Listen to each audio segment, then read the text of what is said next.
Renungi baik-baik sebuah hadis bahwasanya ada seseorang bertanya kepada baginda Nabi sallallahu alaihi wasallam. Dia mengatakan, "Ya Rasulullah, fulanatun tazkaru min kathrati salatiha wa siyamiha wa sadaqatiha."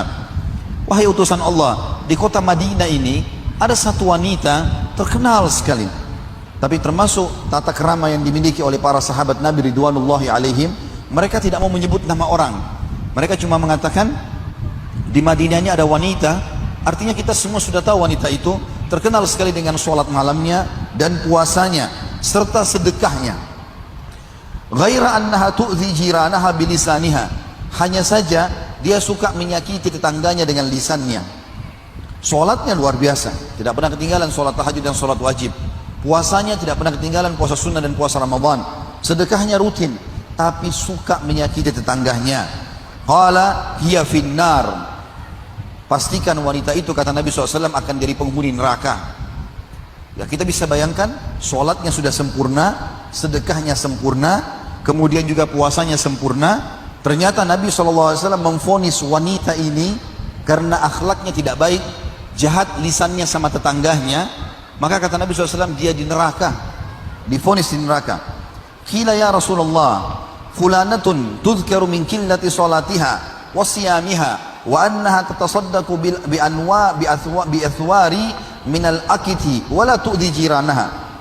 Sementara ada wanita lain, wahai Rasulullah, sholatnya tidak terlalu terkenal, yang dia kerjakan yang wajib-wajib saja, puasanya juga hanya yang wajib saja, bersedekah juga sedikit sekali, bahkan tidak ternilai, tapi tidak pernah menyakiti tetangganya, tidak tajam lisannya. Qala hiya fil jannah. Maka Nabi SAW mengatakan wanita tersebut penghuni surga. Jadi keliru kalau ada orang berpikir dia sudah sholat di masjid, dia puasa Ramadan, dia melakukan banyak ibadah-ibadah kepada Allah SWT, tapi ternyata dia tidak menjaga sikapnya kepada manusia, lalu dia berpikir jadi penghuni surga. Keliru sekali. Hubungan kita teman-teman ada dua, hubungan dengan Allah Sang Pencipta, dengan ibadah-ibadah yang sudah diperintahkan, dan hubungan dengan manusia. Hubungan dengan manusia. Ya. Akhlak ini, teman-teman sekalian, kapan hilang dari seseorang, maka dia akan menjadi penghina seseorang itu. Kapan tutur katanya kasar, kapan dia pelit, kapan dia menghina, mencaci, menyakiti orang lain, maka dipastikan akan menjadi penghina dirinya sendiri. Tapi kapan seseorang itu santun, ramah, dermawan, maka dia pasti akan mulia di sisi Allah SWT dan juga di sisi manusia. Para ulama berlumba-lumba memberikan definisi tentang akhlak. Karena tingginya kedudukannya di sisi Allah Subhanahu wa Ta'ala, maka para ulama berbeda pendapat tentang masalah definisi akhlak itu sendiri. Ali bin Abi Thalib berkata radhiyallahu anhu, akhlak yang baik dan sempurna adalah bila terdapat pada seseorang tiga sifat. Yang pertama, selalu menjauhi yang diharamkan. Apapun yang haram, yang syubhat, bahkan makruh ditinggalkan. Maka kita sudah bisa lihat orang itu memiliki satu ciri akhlak yang mulia. Kapan orang itu jauh dari apa yang Allah haramkan. Karena semua yang Allah haramkan pasti buruk buat kehidupan kita. Allah larang ghibah, nggak boleh gunjing. Allah larang memfitnah, Allah larang mengambil haknya orang lain, nggak boleh memukul, nggak boleh mencaci maki. Semua itu buruk. Dan Allah Subhanahu wa Ta'ala mengganti atau menjadikan itu adalah akhlak yang buruk dan tidak boleh sama sekali kita melakukannya. Jadi yang haram itu sesuatu yang tidak baik, dilarang oleh Allah Subhanahu wa Ta'ala. Kemudian yang kedua, kata Ali radhiyallahu anhu, mencari yang halal. Kalau dia hanya mau memakan sesuatu yang berhubungan dengan dia, ya, sesuatu yang berhubungan dengan dia, atau yang halal saja yang memang haknya dia, maka ini juga masuk dalam akhlak yang mulia. Dalam Islam dilarang meminta-minta dan mengemis, kecuali dalam keadaan darurat. Kata Nabi SAW, siapa yang membuka pintu mengemis kepada orang-orang, maka Allah akan bukakan baginya pintu kemiskinan. Dan siapa yang membuka pintu kemuliaan, dia mau terima imbalan tapi dengan bekerja, maka Allah bukakan baginya pintu kekayaan. Ada kemuliaan yang Allah SWT berikan dengan pendapatan yang halal. Semua yang haram, syubhat dijauhi. Dan yang ketiga, kata beliau, berbuat baik kepada keluarga. Tentu kita disunnahkan berbuat baik kepada semua orang. Tapi kalau dengan keluarga dan kerabat ini punya hak lebih ekstra. Ada seorang sahabat pernah membawa sekantong dirham, lalu dia mengatakan, ya Rasulullah, saya punya sekantong dirham dan saya ingin sedekahkan. Ada dua orang jadi target saya, dua-duanya orang miskin. Yang satu punya hubungan kerabat dengan saya, yang satu tidak punya hubungan kerabat dengan saya. Mana yang saya kasih? Maka Nabi SAW mengatakan, kalau engkau memberikan kepada orang yang memiliki hubungan kerabat denganmu, maka engkau akan mendapatkan dua pahala. Pahala sedekah dan pahala silaturahim. Al-Hasan Basri rahimahullah, seorang ulama tabi'in, menyampaikan bahwasanya akhlak yang mulia itu adalah dermawan, suka berkorban dan bertanggung jawab. Kapan kita lihat seseorang rutinitasnya suka memberi dan mengasihi, mendahulukan orang lain dari dirinya sendiri sekalipun, maka itu ciri daripada orang yang memiliki akhlak yang mulia. Tapi kapan seseorang perhitungan buat orang lain, selalu kalau diminta pertanyaannya, permintaan orang satu, pertanyaannya bisa 10 sampai 20 dengan penuh dengan kecurigaan, maka ini jauh dari akhlak yang mulia.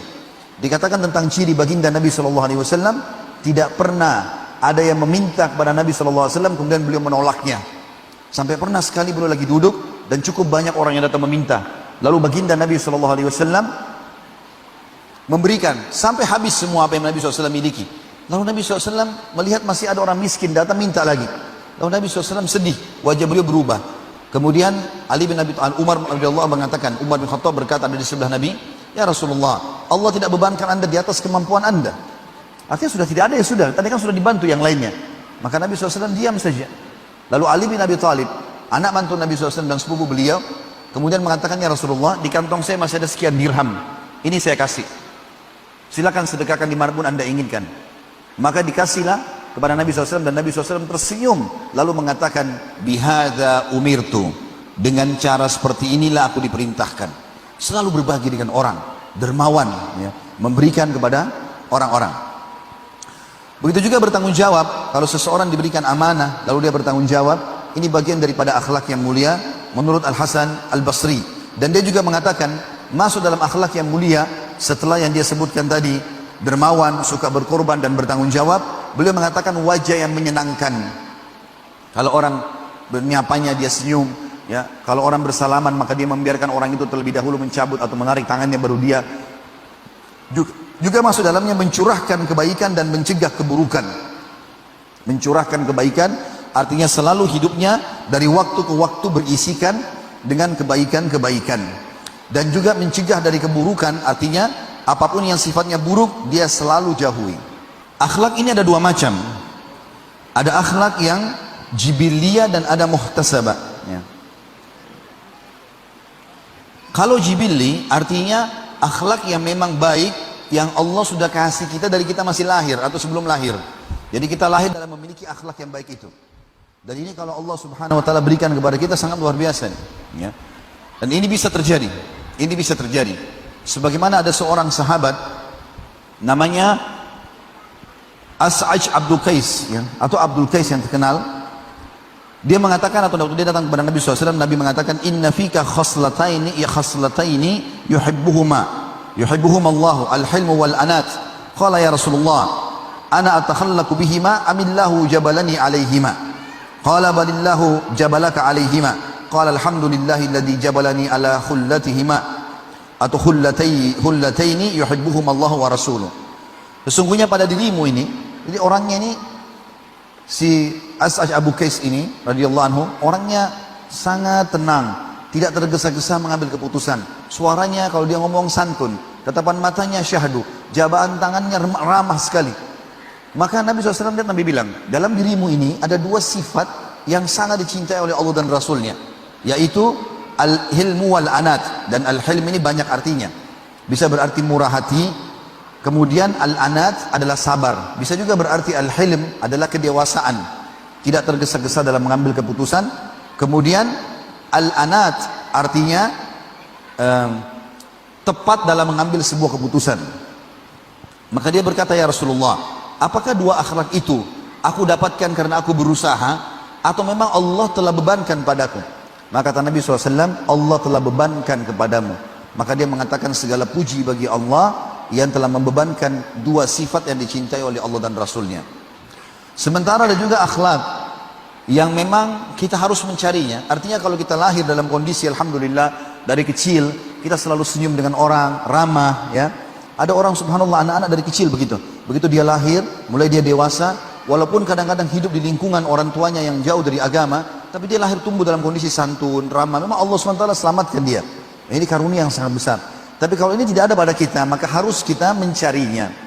Kita berusaha. Dan ada jenis yang kedua dari akhlak, akhlak yang harus dicari. Sebagaimana Nabi SAW bersabda tentang masalah itu, sesungguhnya ilmu itu dengan belajar, al-ilmu bit-ta'allum. Kemudian kedewasaan dan kebijaksanaan dengan mempelajarinya. Jadi memang harusnya juga dipelajari.